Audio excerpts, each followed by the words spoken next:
Bonjour à tous, bienvenue dans ce tuto. Nous allons corriger aujourd'hui le cas suivi fin. Donc c'est parti, on bascule tout de suite sur mon écran. Alors donc le cas suivi fin, c'est un cas qui nous permet de travailler un certain nombre de fonctions comme le SOMSI. Donc on va regarder un petit peu les compétences qui vont être mises en œuvre dans cet exercice. Donc on va travailler sur la fonction SOM. On va travailler sur les calculs de base. On va calculer aussi sur tout ce qui est fonction texte, certaines fonctions texte. On va travailler aussi sur les graphiques, ainsi que la validation de données. Et nous verrons aussi le SOMSI. Donc l'objectif de ce cas pratique, c'est de créer un tableau de suivi mensuel pour vos finances et de pouvoir visualiser tout ça à travers des graphiques. Donc on va tout de suite commencer. Donc, je vais ici vous montrer les résultats attendus. Donc ici, donc, comme je l'indique dans le fichier de travail, vous devez vous référer à, au fichier aperçu des résultats attendus et suivre la feuille de route qui est ici. Donc on va suivre ces étapes-là ensemble et à la fin, on aura un beau tableau de suivi financier avec 3 graphiques. Donc les résultats attendus, c'est celui-ci. On a besoin d'avoir une feuille avec un journal de suivi des revenus et dépenses. Donc moi j'ai appelé ça des entrées et sorties, mais en termes financiers, ce sont des revenus et dépenses. On va avoir tout ça. Donc on va récupérer toutes ces écritures. Ensuite, on va aller dans la feuille analyse et on va calculer tout ça afin d'avoir une analyse mensuelle. Ensuite, on regardera, on va illustrer tout ça par 2 graphiques simples. Et enfin, on aura un graphique qui analyse catégorie par catégorie les dépenses et les recettes. Et nous aurons terminé ce cas qui doit prendre à peu près, je dirais, une grosse demi-heure. Peut-être 45 minutes, mais il y a moyen d'aller relativement vite. Alors, on va commencer par, donc on va suivre la feuille de route, on va commencer par le remplissage du journal. Ici, on a des informations comme quoi il faut reporter le solde de l'année précédente.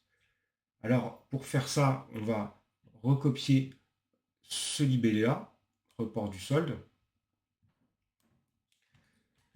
Puis, donc on va le reporter sur le journal, ici, d'enregistrement des entrées et sorties. Donc la catégorie, ici, on a dit que c'était le report du solde. On va mettre une description, solde au 31/12/2024. Et c'est une entrée d'un montant de, d'un montant de 2900 euros. Donc colonne entrée, vous voyez. Ici, je marque 2900. Voilà. Le mois, on va le calculer. Pour l'instant, on se contente de saisir la date à laquelle ce report a été inscrit dans ce journal. Ensuite, il nous faut copier la liste des écritures de la feuille bleue pour les rapatrier dans la feuille journal. La feuille bleue est ici. Je récupère toutes les dates ici. CTRL maj flèche vers le bas. CTRL C. Et là, collage spécial en valeur. Voilà, on a rempli le journal des entrées-sorties. Oups, j'ai mis beaucoup, 2 S, ça fait beaucoup. Maintenant, il nous faut calculer ici, il nous faut nommer le tableau journal ici, et puis j'ai oublié de le préciser, je vais le rajouter. Ah si, c'est ici. Utiliser une formule texte afin de remplir la colonne mois. Donc là, on est en train de faire ça. Donc ça, c'est fait. Je vais le passer en vert. Voilà. Ça, c'est fait. On passe ça en vert. Ça, on passera en vert tout à l'heure. Donc ici, on va nommer le tableau journal, puisque je l'ai mis en vert. Donc ici, n'oubliez pas, onglet tableau. Vous donnez un nom ici, vous l'appelez journal. Vous validez par entrée. Ça y est, le tableau est nommé. Ensuite, il nous faut remplir le champ mois avec une formule texte.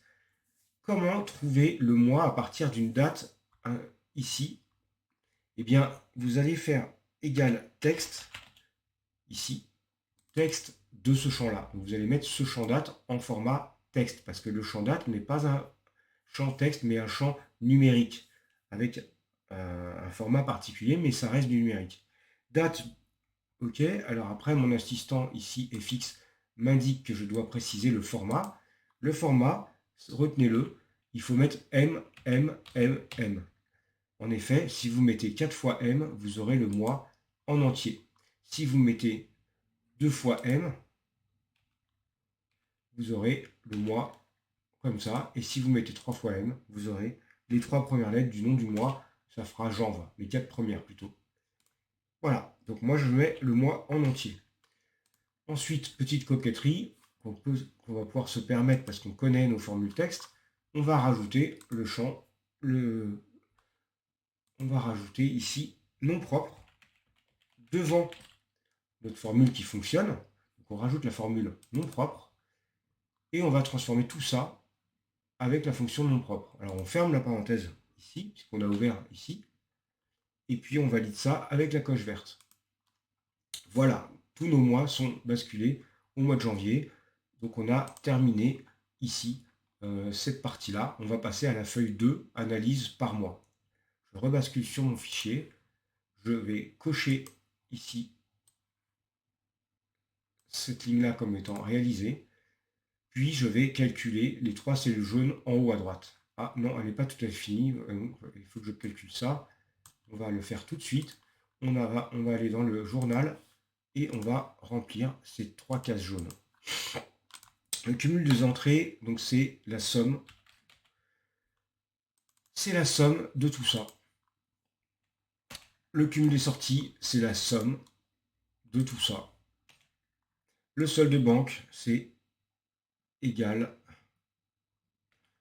les entrées moins les sorties. Tout simplement.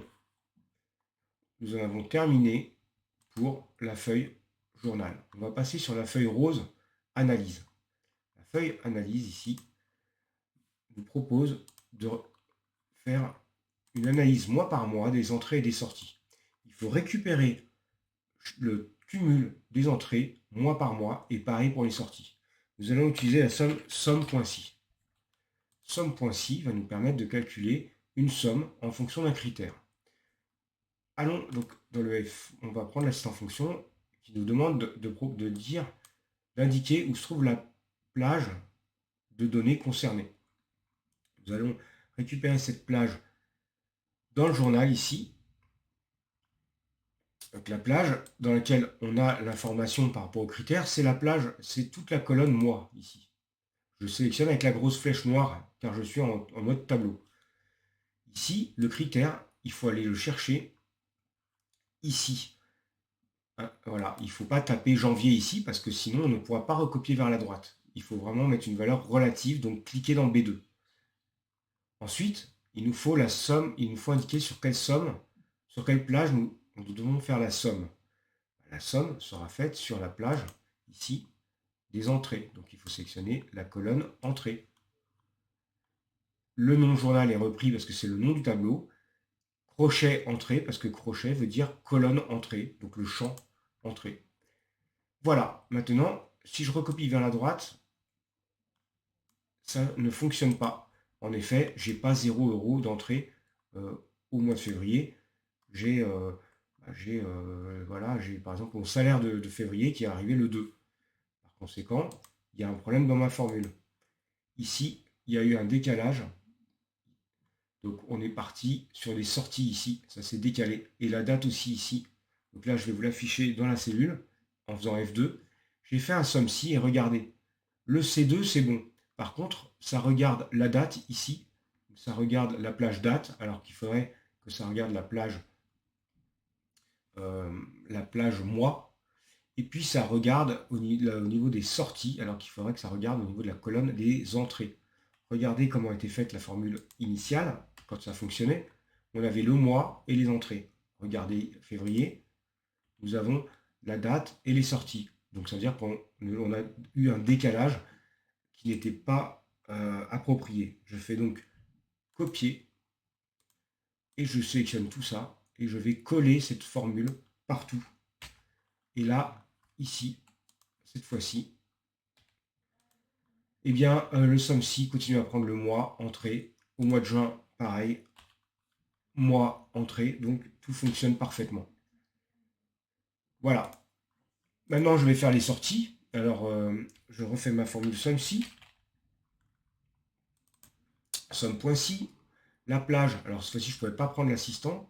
La plage ici, concernée, bah, c'est toujours les mois. On regarde toujours au niveau des mois. Ici. Point virgule, le critère, eh ben, c'est toujours celui-ci. Et après, ce sera la colonne d'après. Et puis la somme plage, eh bien cette fois-ci, ce sont les sorties. Donc je sélectionne la colonne sortie. Voilà. Maintenant, je vais montrer une petite astuce. Vous pouvez faire en sorte que quand on recopie, donc là on a pu recopier vers la droite, mais on a dû à chaque fois faire copier ici, coller. On aurait pu ici figer les colonnes, mais ça, c'est vraiment quelque chose de facultatif. On peut se débrouiller sans ça. Donc je vous montre rapidement quand même. Ici, l'astuce consiste à récupérer la colonne moi, ici. Vous copiez ça, CTRL-C, vous rajoutez un crochet ici, puis vous allez ici, vous mettez 2 points pour indiquer que c'est une plage, vous collez le moi ici, et vous fermez votre crochet. Vous êtes en train ici de bloquer la référence à la colonne moi. Donc quand on va recopier, quand on va tirer la poignée vers la droite, on continuera à regarder le moi, ça ne va pas décaler vers la colonne date. Pareil pour sortie ici. On va récupérer le champ sortie. Je refais la même chose ici. Je rajoute mon crochet ouvrant. Je vais ici, je mets 2 points pour indiquer que ça va de telle plage à telle plage, donc de sortie à sortie. Je ferme ici mon crochet.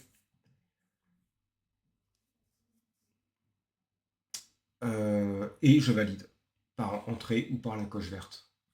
Je dois pouvoir recopier vers la droite sans avoir de décalage. Ici. Maintenant, je vérifie par rapport à la correction. Je compare. Et ici, je vois bien que... donc là, j'ai en sortie, sur le mois d'avril, j'ai 3900. On va prendre avril. 3049,22. 3049,22. Donc, on est conforme. Donc là, vous pourriez diviser votre écran avec affichage ici. Donc, vous pourriez faire un fractionné pour comparer les deux. Bon, ou sinon, le mieux, c'est peut-être d'imprimer la feuille.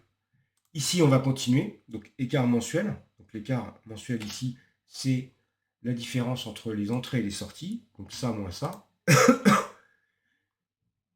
Ici, je recopie tout ça vers la droite. Voilà. Si vous voyez des dièses, pas de panique, c'est un problème d'affichage. Donc, vous augmentez la taille de colonne. Ici, le solde du premier mois, bah, c'est l'écart, tout simplement, puisque c'est le premier mois. Donc, au début, on reporte juste l'écart ici, et c'est le solde. Et ensuite, pour les mois suivants, il faut tenir compte du mois précédent. Par conséquent, on reprend le mois précédent et on y ajoute l'écart du mois en cours. On va propager la formule sur tous les mois. Et ici, tout est bon. Ici, ça se répète, c'est normal, parce que ces mois-là sont des mois qui sont...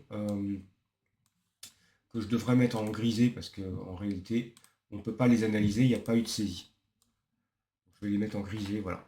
Il ne faut pas trop tenir compte de ça, c'est pas fiable, puisqu'il n'y a pas d'évolution, on s'est arrêté en août. Continuons l'exercice. On va mettre ici une mise en forme. On a rempli le tableau et maintenant on va intégrer une mise en forme automatique. Ça va être un point rouge lorsque l'écart mensuel est négatif. Donc ça va donner quelque chose comme ça, ici. Vous voyez, ça va nous faire ça. Donc en mars, en avril, juin, juillet, j'ai 4 mois avec des points rouges. Ici, je pars sur mon analyse, je sélectionne ici. Donc ce qui m'intéressait, c'était, je le rappelle, de mettre